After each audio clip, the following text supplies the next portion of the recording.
আচ্ছা, তাহলে শুরু করলাম 11 নম্বর। দেখি এখানে কি বলছে। প্রথম লাইনটা খেয়াল করেন।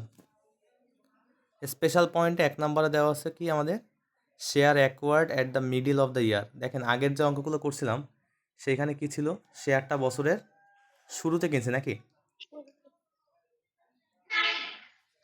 আর এইটা হচ্ছে বছরের মাঝামাঝি সময় কিনছি। 2 নম্বরে কি লেখা আছে দেখেন তো, goods sold by holding company to subsidiary company at market price. পণ্য কে বিক্রি করছে, হোল্ডিং কোম্পানি বিক্রি করছে সাবসিডিয়ারির কাছে, তাই তো। আর 3 নম্বরে বলছে আনরিয়ালাইজ প্রফিট। এই হলো কথা। এখানে একটু ঝামেলা আছে কি না দেখি। যাক, আপাতত আমরা দেখলাম পণ্য কবে কিনছি, সরি শেয়ারটা কিনছি বছরের মাঝামাঝি সময়। এবার আসেন তো এই পাশে কি কি তথ্য বলছে। হয়েছে হয়েছে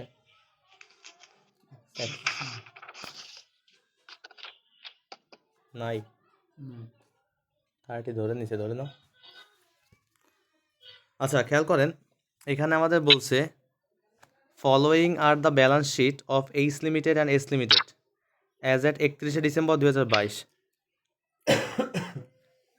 ফার্স্টে দেখেন লেখা আছে শেয়ার ক্যাপিটাল।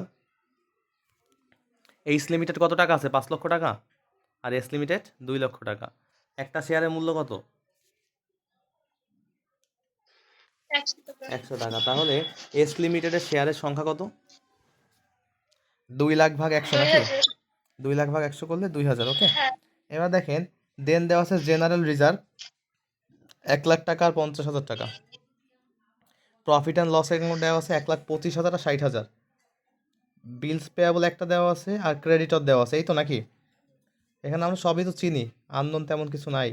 ডান পাশে আসেন, গুডউইল আছে, ফিক্সড অ্যাসেট, স্টক, বিল রিসিভেবল, আর কয়টা শেয়ার কিনছে দেখেন তো। এস লিমিটেড কয়টা শেয়ার কিনছে, কয় টাকা দিয়ে কিনছে, 1,75,000 টাকা দিয়ে কিনছে। 1500 শেয়ার শেয়ার কিনছে, তাই তো। শেয়ার ছিল 2000, কিনছে কয়টা, 1500। বাকি আছে কয়টা, 500 নাকি। আর আছে ডেপ্টর এবং ক্যাশ। তাহলে আমরা আপাতত এইটুকু বুঝলাম।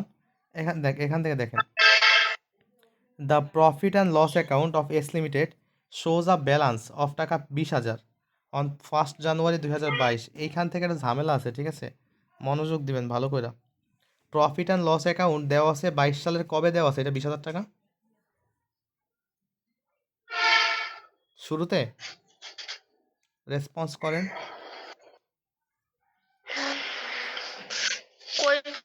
প্রথম line. The profit and loss account of S limited shows a balance of taka 20,000 on 1 জানুয়ারি 2022। তার মানে হলো এস লিমিটেডের 2022 সালের শুরুতে কয় টাকা প্রফিট ছিল, প্রফিট অ্যান্ড লস অ্যাকাউন্টে টাকা ছিল কত, 20,000 টাকা। একটু রেসপন্স করবেন, ঝামেলা আছে কিন্তু। আর দেখেন বছর শেষে এস লিমিটেডের প্রফিট অ্যান্ড লস অ্যাকাউন্টে কয় টাকা দেওয়া আছে ব্যালেন্স শিটে, 60,000।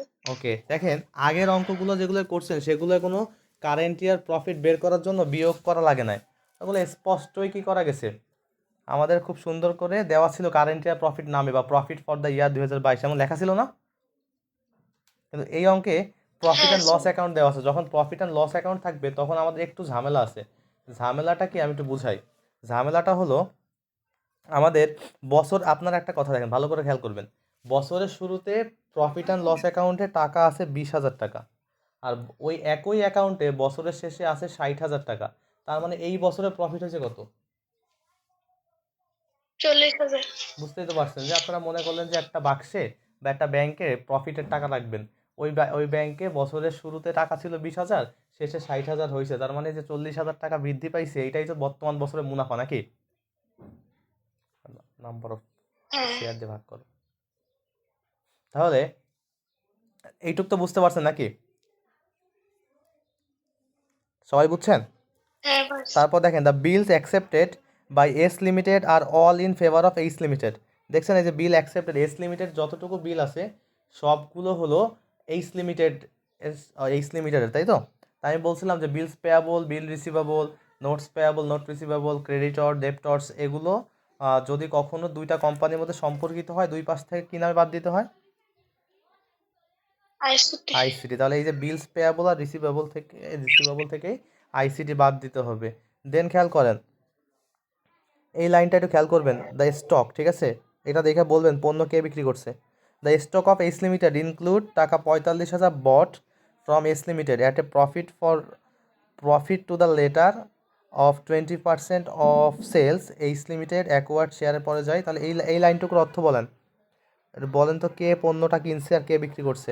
আমি আবার একটু প্রশ্ন করে দিই, the stock of H limited include, H লিমিটেডের স্টকে মজুদ আছে 45,000 টাকা বট ফ্রম এস, বাংলা অর্থ তো আপনারা বোঝেন, যেটা এসের কাছ থেকে কিনছিল, অ্যাট এ প্রফিট হচ্ছে গিয়া 20% অন সেলস। তাহলে স্পষ্ট বলা আছে কে বিক্রি করছে আর কে কিনছে, বলেন তো।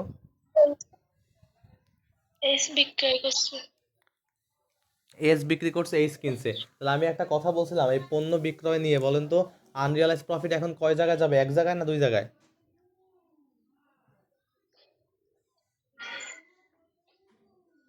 দুই জায়গায়।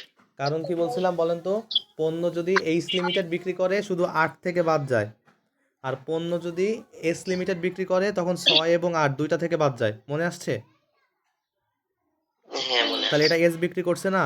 আর দেখেন প্রফিটের রেট দেওয়া আছে 20% অন সেলস।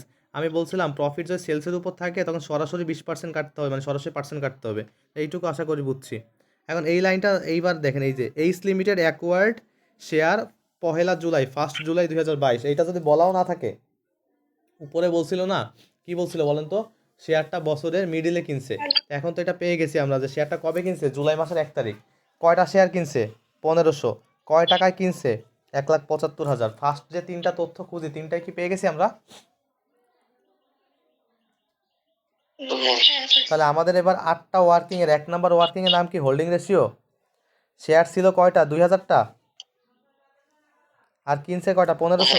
তাহলে অনুপাত হবে কত? 1500:500।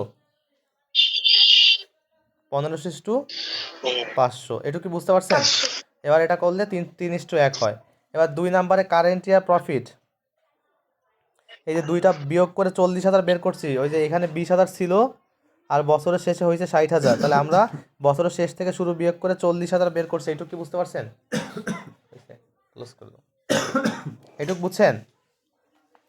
হ্যাঁ এবার একটু মনোযোগ দিবেন। আচ্ছা, এই যে 40,000 টাকা প্রফিট, এটা কি সারা বছরের না? আর শেয়ারটা কিনছি কবে আমরা? শেয়ার কবে কিনছি? জুলাই। জুলাই মাসের 1 তারিখে। তাহলে আমার কথা বুঝবেন, এই সারা বছরে যে 40,000 টাকা প্রফিট, এই প্রফিটের মধ্যে শেয়ার ক্রয়ের আগের কিছু প্রফিট আছে এবং পরের কিছু প্রফিট কি আছে? আছে। যদি এরকম হয়, শেয়ার ক্রয়ের আগের প্রফিট এবং পরের প্রফিট আছে, তাহলে এই 40,000 টাকার মধ্যে কতটুকু আগের কতটুকু পরের বের করতে হবে। কারণ কি আমরা জানি শেয়ার ক্রয়ের আগের প্রফিটটা হলো ক্যাপিটাল প্রফিট, পরেরটা হলো রেভিনিউ প্রফিট। এই জন্য এখানে 40,000-এর মধ্যে যেহেতু জুলাই 1, তাহলে এর আগে আছে 6 মাস, পরে আছে 6 মাস, তাহলে 20,000 20,000, একটা হচ্ছে প্রি অ্যাকিউজিশন লিখছে আর একটা পোস্ট অ্যাকিউজিশন লিখছে। এটা কি বুঝতে পারছেন? প্রি বলতে শেয়ার করার পূর্বে, আর পোস্ট বলতে শেয়ার করার পরে। এইটুকু বুঝলে আমি একটা কথা বলবো, আগে এটুকু বুঝছেন কিনা তাই বলেন। হ্যাঁ বুঝতে পারছি। এবার কথাটা বোঝেন, এইটা কিন্তু নর্মালি শেয়ার বছরে মাঝামাঝি কিনছে, এই কারণে কিন্তু এই কাজটা হয়েছে। আবার অনেক সময় একটা ঝামেলা থাকবে, এখানে বছরে মাঝামাঝি কিনলেও প্রি আর পোস্ট বের করা লাগবে না। কখন লাগবে আর কখন লাগবে না সেইটা আমি বলতেছি, মনোযোগ প্লিজ। ওকে, দেখেন তো প্রফিট প্রথমে যে এই প্রফিটটা কবে দেওয়া ছিল? 1 জানুয়ারি। জানুয়ারি 1 না? ভাই। বলেন। হ্যাঁ ভাই মিলন বলতেছিলাম। হ্যাঁ মিলন, বলো। আচ্ছা রাসেল আর মালিয়া বাদে বাকি যে আছে সে কথা বলেন, নাম তো লেখা নাই। আচ্ছা তুমি কথা বলো, আমি কাজ করি। শুধু এরা হ্যাঁ ভাইয়া বলুন। চেঞ্জ ইন ইভিআইটি বের করতে বলে আর চেঞ্জ ইন ইপিএস, আপনার নাম বলেন। দুইটা রিকোয়ারমেন্ট, নাম ঝর্ণা। দুইটা রিকোয়ারমেন্ট, এটা মিসিং আছে, আরেকটা অঙ্ক আপনার দেখো। নাম দেয়া নাই কেন? তো চেঞ্জ ইন ইভিআইটি যদি হয়, চেঞ্জ ইন ইভিআইটি, ইভিআইটি পার্থক্য, এটা রেড নাম দেখো, দেবেন এটা ক্লাসে। বলো তো, খেয়াল করো ইভিআইটি কোথায় আছে। আচ্ছা ঠিক আছে, সদনটা কন্টিনিউ করেন। ওকে, ইভিআইটি কত? না না করাই হবে তো। আচ্ছা, তাহলে খেয়াল করেন, তো এখানে আমরা যেখানে আসি, আমি আবারও বলি, শেয়ারটা কবে কিনছে আমাদের? 1 জানুয়ারি 2022। আর সরি, শেয়ার কিনছে 1 জুলাই 2022 বা জুলাই মাসের 1 তারিখ। আর হলো প্রফিট অ্যান্ড লস অ্যাকাউন্ট আছে হচ্ছে জানুয়ারি মাসের 1 তারিখ। এই দুইটাকে ডিফারেন্ট তারিখ না? তা শেয়ার ক্রয়ের তারিখ আর প্রফিটের তারিখ যদি ভিন্ন হয়, তখন আপনি প্রি আর পোস্ট অবশ্যই বের করবেন। সেটা এই অঙ্কে জুলাই বিধায় 6 মাস আসছে।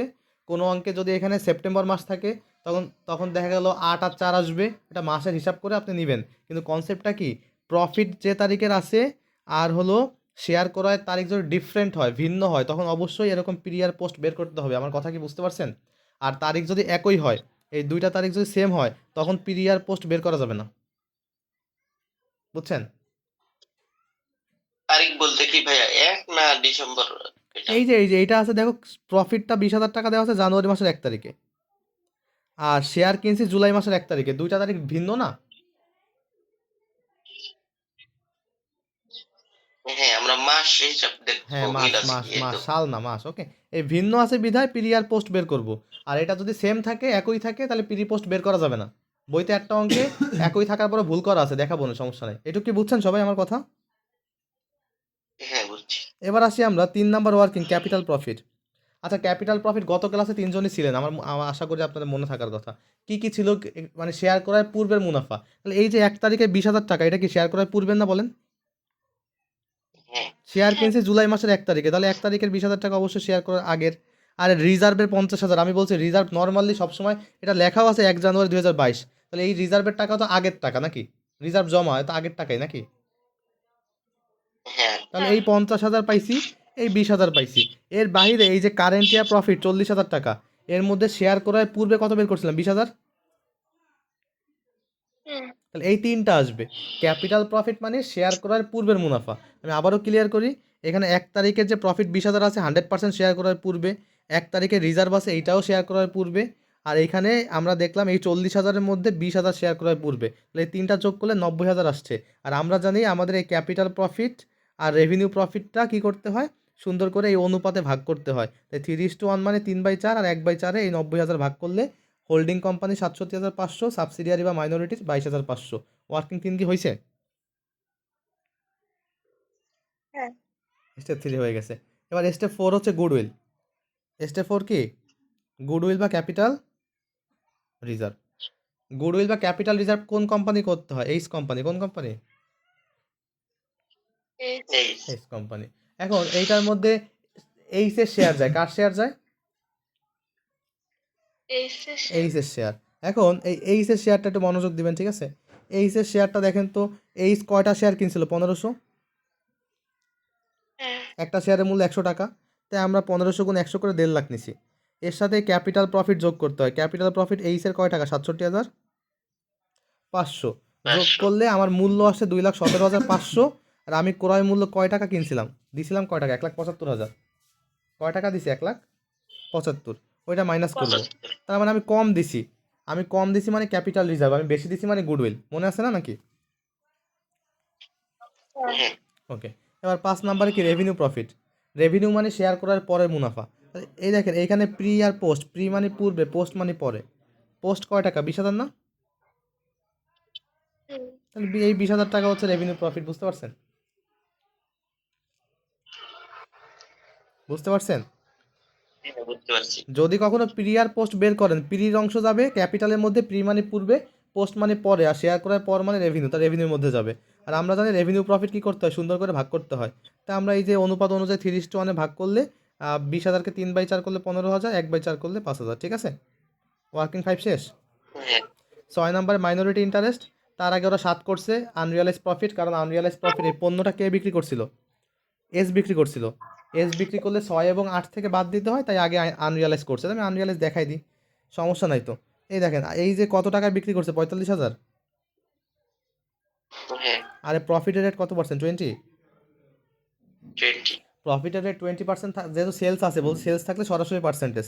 তাহলে এটা করে 9,000 টাকা আসছে। বুঝতে পারছেন এই পর্যন্ত? হ্যাঁ, এখন বাকি আছে 6 আর 8। 6 নাম্বারটা আগে বুঝে পরে 8-এ যাব। 6 নাম্বারটা কার অংশ? এস এর কাছে কয়টা শেয়ার আছে? 500। হ্যাঁ, এই 500 গুণ 100 করে নিলাম 50,000 টাকা, গেল পেইড আপ ক্যাপিটাল। এবার এখানে আমি এরকম মনে রাখতে বলছিলাম, যেগুলা অনুপাত আকারে ভাগ করি, অনুপাত আকারে ভাগ করি কি? ক্যাপিটাল আর রেভিনিউ, এই দুইটা এখানে আসবে। এসের ক্ষেত্রে ক্যাপিটাল হচ্ছে 22,500 আর রেভিনিউ হলো 5,000। তো দেখেন এই 22,500 আর রেভিনিউ আনছি। বুঝতে পারছেন? এই তিনটা কি বুঝছেন আগে বলেন? হ্যাঁ, তারপরে কি বলছি?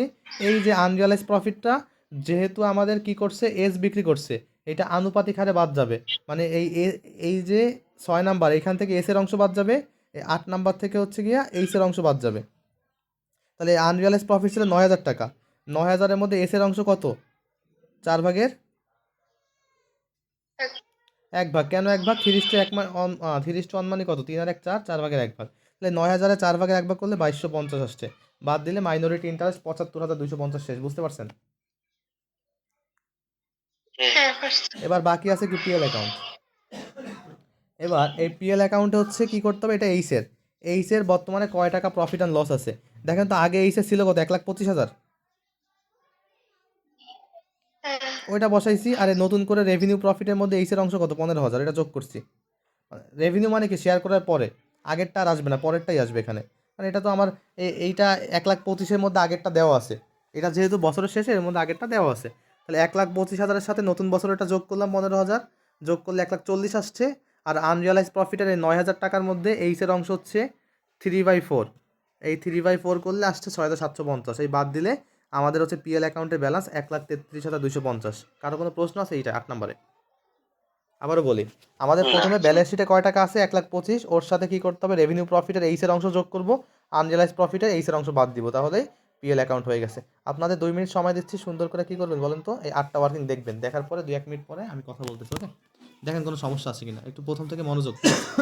আর ব্যালেন্স শিট বাকি আছে, আমি বুঝাই দিচ্ছি। যদি চেঞ্জ ইন ইবিআইটি বলে, এই দেখো তো ইবিআইটি এখানে কত আছে?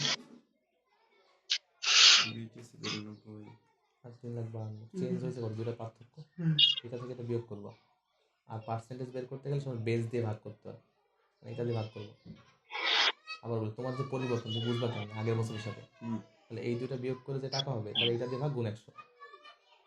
এই জন্য ওরা কি করছে দেখো, 352 মাইনাস 192 ভাগ কত? 192। তাহলে এইটা কি বলো তো? এই দুটা বিয়োগ করে এটা দিয়ে ভাগ গুণ 100। তাহলে এটা কি change in EBI? Change in EBI এইটুকাই করো, ঠিক আছে? বুঝতে পারছো? এইটুকু করো, তারপরে করে দাও। আচ্ছা, কারো কোনো প্রশ্ন আছে? ওয়ার্কিং না 8টায়, ভাইয়া বুঝতে পারছি। ফাইন। তাহলে ব্যালেন্স শিট আসবো, ব্যালেন্স শিট কি আপনারা বলবেন? থাক আমি বলি। আমাদের ব্যালেন্স শিট কীভাবে করতে হয়, যেগুলো আমাদের আশা করি এখন ব্যালেন্স শিট মেলা ক্লিয়ার হয়ে গেছে, যাওয়া উচিত। যে উপর থেকে যেগুলো ওয়ার্কিংয়ে আসছে সেগুলো আসবে না। শেয়ার ক্যাপিটাল এই 2 লাখ টাকা, মানে এই 2 লাখ টাকা শেয়ার নিয়ে আমরা কাজ করে ফেলি, তাহলে এটা আসবে না। আসবে কোনটা? 5 লাখ টাকা। কোনটা আসবে? 5 লাখ। আচ্ছা এই সেটটা আসবে, এই যে শেয়ার ক্যাপিটাল 5 লাখ নিলাম। তারপর রিজার্ভ দেখেন, এই যে রিজার্ভে যদি আমরা আসতে চাই, রিজার্ভ দেখেন এই 50,000 নিয়ে কাজ করে ফেলছি, কিন্তু 1 লাখ নিচে কোথাও, না তাহলে এই যে 1 লাখ টাকা নিয়ে ফেলছি। তাহলে এরপরে কি আছে বলি, এরপরে পিএল অ্যাকাউন্ট। পিএল অ্যাকাউন্টে দেখেন 2টা টাকাই নিছি, 1,25,000 নিছি, 60,000-ও নিছি। এই যে 1,25,000 আর 60,000 কোথায়? 60,000 কোথায় যেন নিছি, অবশ্যই নিছি, এই যে এই 60,000 টাকা। তাহলে পিএল অ্যাকাউন্ট এটা আসবে না। এবার আসবে বিলস পেয়াবল। বিলস পেয়াবলে কয় টাকা আছে? 25,000। হ্যাঁ এই যে বিলস পেয়াবল থেকে আইসিটি বাদ দিতে বলছি, বিল রিসিভেবল আছে কত? 30,000। এই বিলস পেয়াবল আর রিসিভেবল দুইটা থেকে আইসিটি বাদ দিতে হবে। কি বাদ দিতে হবে? পারছি। কোন টাকা বাদ দিতে বলছি? ছোট টাকাটা সবসময়, ঠিক আছে? ছোট কত? 25 না? হ্যাঁ তা দুইটা থেকে 25,000 করে বাদ দিছি, একটা হয়ে যায় 0, একটা থাকে হচ্ছে 5,000। দেন আছে ক্রেডিটর, 1,20,000 আর 60, দুইটা মিলে 1,80,000। এখানে কোনো ওরা বলে নাই যে ক্রেডিটরের মধ্যে অন্তর্ভুক্ত আছে। যদি বলে ক্রেডিটরের মধ্যে অন্তর্ভুক্ত আছে, তখন আইসিটি নামে বাদ দিবেন। যদি অন্তর্ভুক্তর কথা বলা না থাকে, তখন সুন্দর করে বসাই দিবেন। তাহলে কি বাম পাশে বুঝতে পারছেন এখান থেকে শেয়ার ক্যাপিটাল কোনটা আসছে, রিজার্ভ কোনটা আসছে, পিএল আসে না, বিলস পেয়াবল আর ক্রেডিটর পর্যন্ত বুঝছেন সবাই? হ্যাঁ হ্যাঁ এর বাহিরে আসে 4, 6, 8, 4, 6 আর কি 8। এই 6 নাম্বার সবসময় দায় পাশে, এই যে 75,250। 8 নাম্বার সবসময় দায় পাশে, 1,33,250। বুঝতে পারছেন? এবার 4 নিয়ে কথা বলি। 4-এ যদি গুডউইল বের হয়, সম্পদ পাশে বসে, ক্যাপিটাল রিজার্ভ কোন পাশে? দায় পাশে। কিন্তু অনেক সময় প্রশ্নে যদি গুডউইল থাকে, কি থাকে? গুডউইল গুডউইল থাকলে এইটা আপনি ক্যাপিটাল রিজার্ভ তো দায় পাশে বসে, আপনি দায় পাশে বসাইলেও হবে বা গুডউইল থেকে বাদ দিলেও হবে। তা বইতে কিছু কিছু জায়গা কি করে? দায় পাশে নেয়, আর কিছু কিছু জায়গা কি করে? গুডউইল থেকে বাদ দেয়। এই অঙ্কে সুন্দর করে দেখেন, এই গুডউইল 40 আর 30 70, এই যে গুডউইল 40 আর 30 70, এখান থেকে ক্যাপিটাল রিজার্ভে 42,500 বাদ দিছে। দুইটাই রাইট, আমার কথা বুঝছেন? আবারও ক্লিয়ার করি, ক্যাপিটাল গুড, এখানে যদি গুডউইল বের হয় সম্পদ পাশে বসবে, অ্যাসেট পাশে। আর এইখানে যদি আমাদের ক্যাপিটাল রিজার্ভ বের হয় দায় পাশে বসবে। তবে যদি হচ্ছে এখানে ক্যাপিটাল রিজার্ভ বের হয় এবং অঙ্কে গুডউইল থাকে, তখন দায় পাশে বসালেও হয়, কিন্তু ওরা কী করে অনেক ক্ষেত্রে গুডউইল থেকে বাদ দেয়। বুঝতে পারছেন? গুডউইল থেকে বাদ দেওয়া আর দায় পাশে বসানো একই কথা। হ্যাঁ এবার আসি ফিক্সড অ্যাসেট। 3,25,000 আর 1,50,000 যোগ করলে সুন্দর করে 4,75,000 হয়েছে। ওকে, এবার স্টক দুইটা মিলে হচ্ছে 2.5 লাখ হয়েছে। কত হয়েছে দুইটা মিলে? 2.5 লাখ। স্টক থেকে কি বাদ দিতে হয়? স্টক থেকে আনরিয়ালাইজ আনরিয়েলাইজড প্রফিট। এই 9,000 বাদ দিয়ে ফেলছি। তারপর আছে বিল রিসিভেবল। বিল রিসিভেবল থেকে আইসিটি আগেই বুঝাই ফেলছি। এই শেয়ারের 1,75,000 নিয়ে কাজ করছে, আসবে না। ডেপ্টর 1,05,095 দিলে 2 লাখ টাকা হয়, কোনো কিছু বলা নাই মানে বাদ যাবে না। আর ক্যাশ দুইটা মিলে 40,000 হয়। এবার দুই সাইড মিলে গেছে। বুঝতে পারছেন? কোনো প্রশ্ন আছে? হ্যাঁ বুঝছি। না। সহজ না? সহজ লাগতেছে একটু? হ্যাঁ। একটু সহজ লাগলে বাসায় সুন্দর করে অঙ্ক নাম্বার 12 করবেন। কোনটা করবেন? 12। শুধু একটা প্যারা আছে, মানে একটা ঝামেলা আছে। ঝামেলাটা কি জানেন? হ্যাঁ হ্যাঁ ভাইয়া, এই পিডিএফটা দিয়ে দিয়ে। আচ্ছা আচ্ছা, আমি আগের দিন দিব, কিন্তু ওটা একটু উল্টা আছে বুঝছো। আমি দিবানি একটু নিচ থেকে উপরে যাই, ঠিক আছে? এই জন্য দিই নাই। আমি পিডিএফ করছি, এটা উপর ঠিক থেকে আছে। নিচ থেকে উপরে গেছে। যাও, কি বলতেছিলাম যেন? আমাদের হলো অঙ্ক নাম্বার কোনটা করবা? 12 নম্বর। একটু ট্রাই করবা, ঠিক আছে? একটু বাসা কাজ না দিলে কেমন হয় জানো? ট্রাই করবা। একটু ঝামেলা কি? ঠিক আছে। ঝামেলাটা হইলো এখানে এই দেখো, পিএল অ্যাকাউন্টে ডেবিট ব্যালেন্স দেওয়া আছে। কি ব্যালেন্স দেওয়া আছে? ডেবিট। ডেবিট ব্যালেন্স মানে লস। ডেবিট মানে কি? বাস। বছরের শুধু লস আছে 1 লাখ টাকা। কত আছে? 1 লাখ। এই যে 1 লাখ টাকা, ঠিক আছে? আর বছরের শেষে দেখো, এই যে এস কোম্পানির পিএল অ্যাকাউন্টে আছে 80,000 টাকা। তো ভালো করে বুঝবা, বছরের এইটা ডেবিট অ্যাসেট মানে লস, বুঝছো? তাহলে আমার লস ছিল 1 লাখ টাকা, এখন বছর শেষে লস আছে 80,000। তাহলে লস কমে গেছে না 20,000 টাকা? হ্যাঁ। কোনো একটা ব্যাংকে লস কমবে কিভাবে? আপনি ওই ব্যাংকে যদি প্রফিটের টাকা ঢুকান তখন তো লস কমবে নাকি? হ্যাঁ। মানে ব্যাপার হলো, আমার একটা জায়গায় একটা হিসাবে খাতায় লেখা আছে আমার 1 লাখ টাকা লস আছে। এখন বছর শেষে বলতেছি না ভাই এখন টোটাল লস আছে 80,000 টাকা। তার মানে কি ওইখানে 20,000 টাকা প্রফিট ঢুকাইছি? তাহলে এই জন্য ভাই আসি কোথায়? ওটা করবেন না? এই যে আমাদেরটা এই এসেটটা নিয়ে কাজ করতে হয় না? সব তো এসের। ও এই যে এসেটটা দেখেন, এই যে লস হুম, 80,000। আর এসেট আর এই সেটটা তো অন্য ব্যাপার, ঠিক আছে? তাহলে এই okay, 20,000 টাকা হচ্ছে প্রফিট হইলো। আর এবার ওই শেয়ারটা বছরে মাঝামাঝি কিনছে সুন্দর কইরা, ওই আগে এই অঙ্কের মতোই পিরিয়ার পোস্ট বের করবেন, ঠিক আছে? যদি ওরকম মাঝামাঝি কেনে আর না কেনে একটু বোঝার চেষ্টা করবেন। না বুঝলে আসি, ঠিক আছে? ঠিক আছে। চেষ্টা করেন। আমি এটা দিয়ে দিচ্ছি। আজকে এই পর্যন্ত শেষ করলাম। পরের দিন কিন্তু আমরা আরেকটু স্ট্যান্ডার্ড অঙ্কে যাব, ঠিক আছে? পরের দিন যেটা যাব সেটা আরেকটু ঝামেলা থাকবে। এরকম 3-4টা অঙ্ক ঝামেলাপূর্ণ করলেই